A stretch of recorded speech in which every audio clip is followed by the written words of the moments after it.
Hey there, it's Caitlin, SNAP-Ed nutrition educator here in Waldo County, Maine. I've got another fun recipe for you today. We're doing peach salsa. And of course, it's another recipe from Eating Better on a Budget from the 10 Tips Nutrition Education series. Alright, so we're keeping it super simple with ingredients today. We've got peaches, tomatoes, bell peppers, onions, jalapeno, cilantro, lime, salt and pepper. And there's a link to the recipe in the description box below.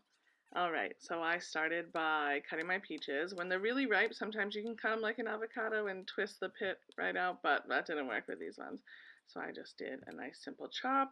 I wanted to make sure that everything was going to be the same size. I am terrible at that, and that's kind of what you're looking for with the salsa, is for everything to be consistently chopped, but I mean, just do your best. Then next I did the peppers. I got this really cool, almost tie-dye looking pepper. I was super excited. It went with the peaches really well. It looks beautiful. You'll see. And again, I went for consistency, but you know, do the best you can. Next up is the onion. I've got another homegrown little dude, so he's a little wonky. Just do the best. I picked out all the yucky bits. Then we've got the tomato. This is the one that was the most difficult to kind of make the same size as everything, but honestly, it all came out fine. Alright, let's get spicy. So, I've got a jalapeno here on the left and a serrano here on the right.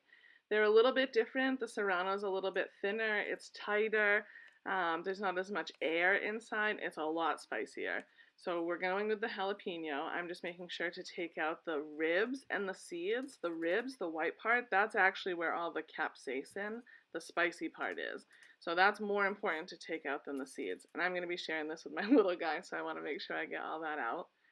Then I just did a fine chop on this, and this was the one thing that I wanted to be smaller than everything else because I wanted it to spread out a little bit more, so you get a little bit in every bite, whereas everything else will be equal.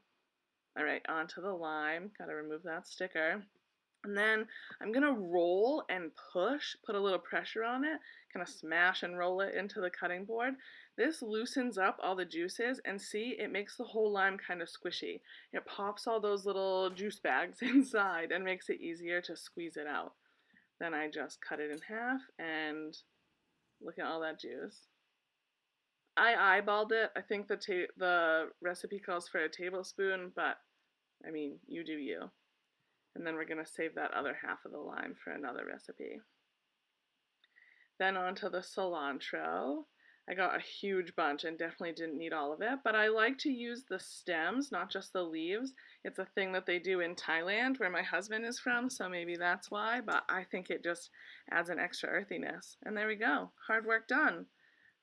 Now we're just going to grate some salt and some pepper. Sorry, not grate, grind.